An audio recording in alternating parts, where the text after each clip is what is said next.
ఉన్నాయి, మంచి మంచి కాలాలు ఉన్నాయి. మరి ఎన్ని గవర్నమెంట్ ప్లాన్ ప్రకారంగా గవర్నమెంట్ నిధులతోనే అక్కడ కాలంలో అన్ని కడుతున్నారు. మరి కట్టేటప్పుడు ఎందుకు పట్టాలు ఇవ్వట్లేదు?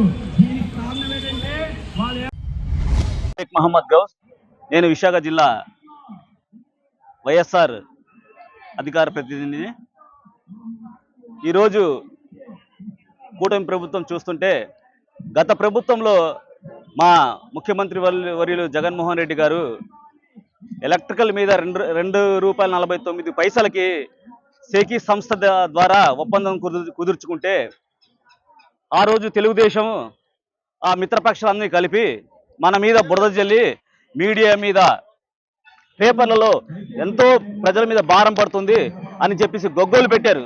ఈ రోజు చూస్తే యాక్సిస్ సంస్థ ద్వారా కూటమి ప్రభుత్వము ₹4.60 ఒప్పందం కుదుర్చుకుంది. అంటే దగ్గర 11,000 కోట్లు ప్రజల మీద భారం పడుతుంది. గతంలో మనం ₹2.49 పెంచితే అన్ని పేపర్లు వాళ్ళు అన్ని మీడియా వాళ్ళు చెప్పారు. మరి ఈ రోజు వరకు ఇంతవరకు ఏ మీడియాలో ఏ పేపర్లో రాలేదు. దయవంచి మీడియా మిత్రులు కానీ ప్రింట్ మీడియా కానీ ఇది ప్రజల్లోకి తీసుకెళ్లాలనేసి నేను కోరుకుంటున్నాను. గత నెలలో కూడా చూసాం మనం గనుల మీద 9,000 కోట్లు, ఈ రోజు ఎలక్ట్రికల్ మీద 11,000 కోట్లు. ఈ ప్రభుత్వం ఏం చేస్తుందంటే నెలకు 10,000 కోట్లు దోచుకుందామని చూస్తుంది, కానీ ప్రజల కష్టాలు కానీ ప్రజలను మన పరిపాలన ఎలా చేయాలని కానీ ఎక్కడ పట్టించుకునే పాపన పోలేదు.